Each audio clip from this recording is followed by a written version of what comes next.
Aujourd'hui, le vendeur va devenir un expert. On a l'ensemble de l'information sur Internet.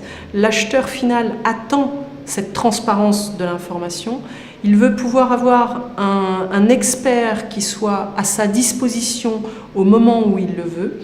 Et pour cela, il faut avoir des outils pour gérer sa relation client. Un, de répondre aux attentes de nos clients. Deux, répondre à un marché qui est aujourd'hui complètement différent à ce qu'on a pu connaître il y a quelques décennies. Aujourd'hui, on doit répondre à cette demande avec une capacité de produire des visuels et de l'accessibilité commerciale qui n'existe pas vraiment dans les solutions précédentes.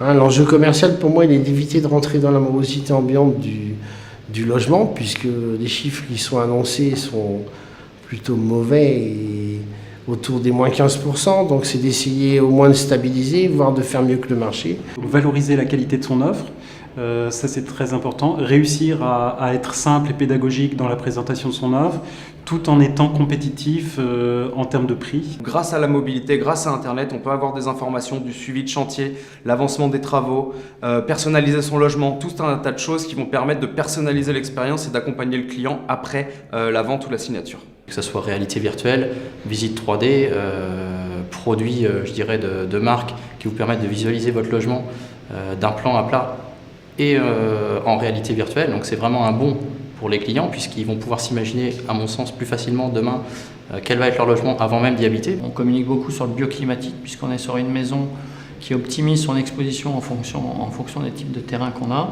avec une faible largeur de façade et qui est très, très économique en termes d'énergie.